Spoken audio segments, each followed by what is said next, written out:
Live from the international headquarters of the McNeil Film Studios, located in beautiful Baja Tustin, today we have Professor McNeil delivering his lecture on stabilization, policies, and problems. Professor McNeil.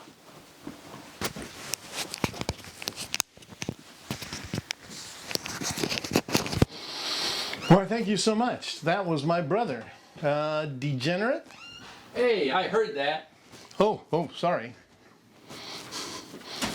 Okay, we really are talking about fiscal policies, problems, well, stabilization policies, problems. And here's the deal. This is the economic cycle here. And during these peaks, if we're going to try and do a policy, we don't want the economy to get into these inflationary peaks. So right here, we would want to make sure that we have a policy, either monetary or fiscal policy, that restrains. That's what this R is about, restraint. And then as we move into the trough here, this is a recession, we would want to stimulate the economy a little bit. And as we move into this inflationary or expansionary peak, we would want to restrain, stimulate, etc. And if we're able to do it perfectly, then we would end up with a much flatter curve that shows real GDP over time. We would moderate the cycle. Anyway, this would be a counter-cyclical fiscal policy. But in order to do a counter-cyclical fiscal policy, you would have to be able to time it correctly so that you were in fact restraining here and stimulating there. But what would happen if you got your timing wrong? If that's the case, then if you got your timing exactly backwards, then instead of restraining here, you would be stimulating, and that would cause the cycle to be even greater. And here, instead of stimulating, you would be restraining because you got your timing wrong, and the cycle would be deeper. So this kind of a policy is a pro-cyclical policy, where we've made the cycle worse. Anyway, that's the difference between counter-cyclical and pro-cyclical, and our goal is to do counter-cyclical fiscal policy or monetary policy. So let's start with monetary policy problems here. The first problem, which is common also to fiscal policy, is lags. Now, don't forget what is the point to lags. Lags are timing problems, and if you cannot get your timing problems correct, what you will have is what you'd hoped for as a counter-cyclical policy, but it ends up being pro-cyclical and making the cycle worse. That's the problem associated with lags. So here's the deal with lags. You know, it takes a certain amount of time to recognize that you have a problem. A recession is normally kind of rule of thumb defined as 2 consecutive quarters of reduced real GDP. And what that means is by the time you recognize the fact that you have a recession, you're in it. And then the second one is, what do you do about it? So you have to figure out what policies to implement and then implement them. And then in either monetary or fiscal policy, once the policy has been implemented, in the case of the money supply, if you're trying to expand the money supply, it takes time for the money to spread out through the economy and have its intended effect. So there's an impact lag as well. And what it really means is that if you can't solve the lag problems, then you can't have a counter-cyclical fiscal policy. So you say, well, here's what we really need to do. Since the lag for monetary policy is 9 months to 2 years, what we need to do is start our restraint, our contractionary monetary policy a year or so before we actually need it, so that it'll be working by the time we get to this inflationary peak. Well, do we have the tools or the information available to forecast a year or two ahead of the economy? And the answer is we don't at all. And so we have these lag problems, and the lag problems mush into information and forecasting problems. And the problems with monetary policy are less than, generally speaking, than the policy of fiscal policy. The next issue with monetary policy is which target. The Federal Reserve has the dual mandate And they say, well, you know, you're supposed to maintain stable prices and not have inflation, but we also have this mandate to maintain full employment and to keep the economy healthy. And sometimes keeping the economy healthy, the policies that would do that would tend to make the price level rise, so that they're mutually exclusive sometimes, these. And people are always asking the Fed, well, what is your target? What are you trying to do? And the Fed is a little bit dicey about explaining that. Asymmetry is another problem of monetary policy. It's pushing on a string. And what this says is that if you want to restrain the economy, you can reduce the money supply, raise interest rates, and the economy will be restrained. So tight money policy works. But to stimulate the economy requires two additional things besides putting additional reserves into the system. Banks have to be willing to lend the money, and the second thing is that borrowers have to want to borrow and spend the money. And in a recession, that is oftentimes not the case. And so, even though the Federal Reserve puts the money out, the reserves out there, it doesn't become money, it doesn't get to circulating in the economy. So that's the asymmetry. It's like pushing on a string. So if you have a helium balloon, you can pull the balloon down by pulling on the string, but you can't push the balloon up with that string. That's the metaphor. Political pressures. The Federal Reserve is semi-independent of the political system, but it's always influenced by members of Congress or the president that is pressuring them to do things that may not be the soundest thing in terms of the money supply, but maybe the soundest thing in terms of political consequences to the president or Congress or whatever. So there are new tools of monetary policy as well.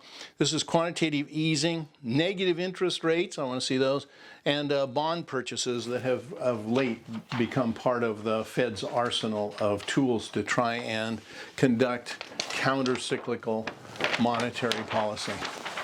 Now we get to problems with fiscal policy. Again, lags, but more serious.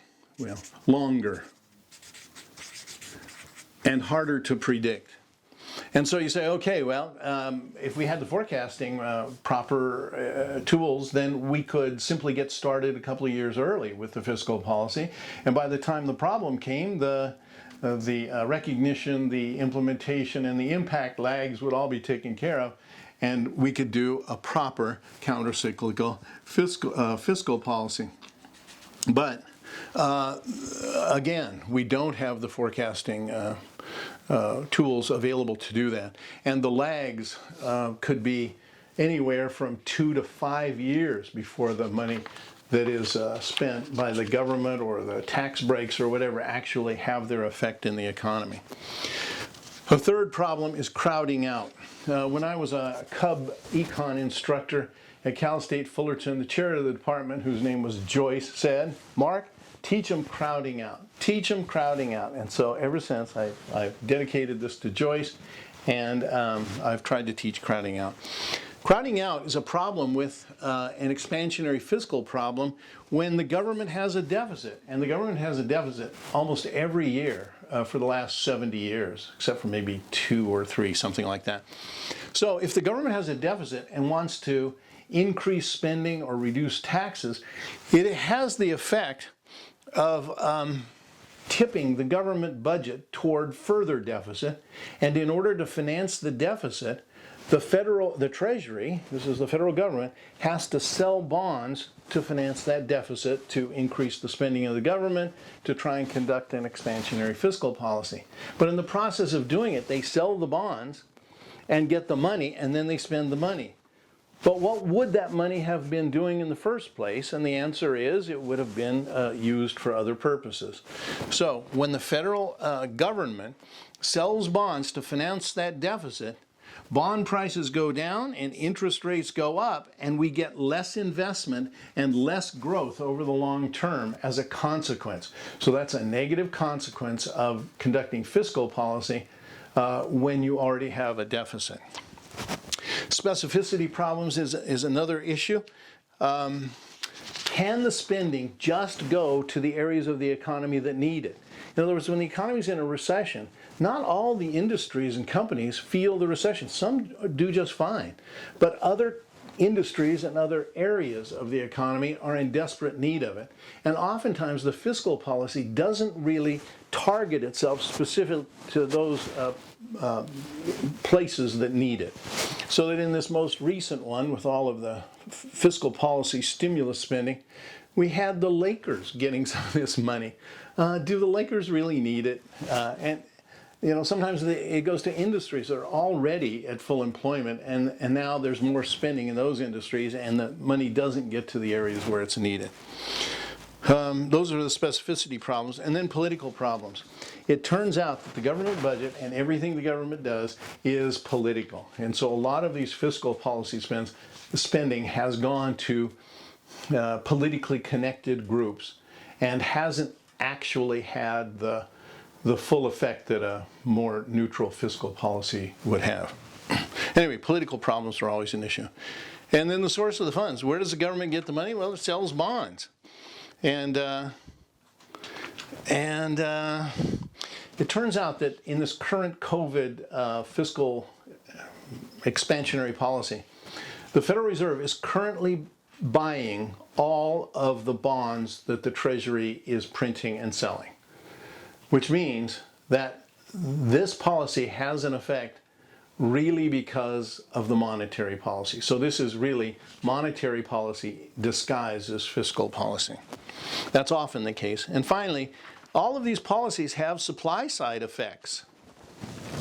They affect producers' decisions. Oops, wait a second.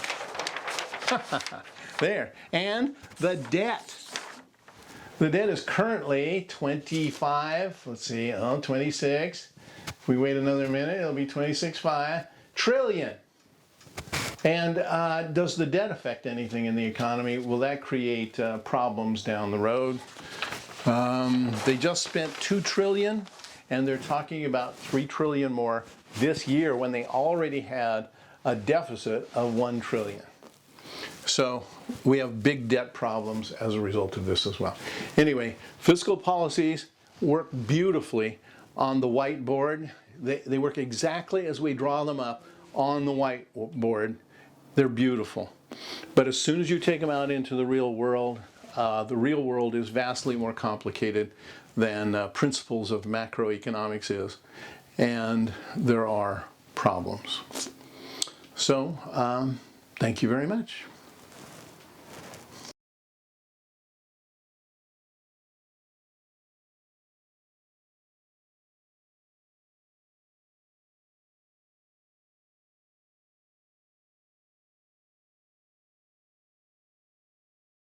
Well, you can make something up. It doesn't matter. No, but I know. But I need to know what I'm going to say to the camera in order to come off. So, live from the international headquarters of our beautiful McNeil film studios, located in beautiful Baja Tustin. That's it. We have Professor McNeil delivering a lecture on stabilization, policies, and problems. And that's it. You know, that's it. And then you stand right by the door, and I'm going to say something about a degenerate brother. All his brothers have to be degenerate. I thought only Joe was degenerate. This is Theo. And then you open the door and say, I heard that. And then you go. This is what I get for sticking around, isn't it? It is. This is what I get for sticking around.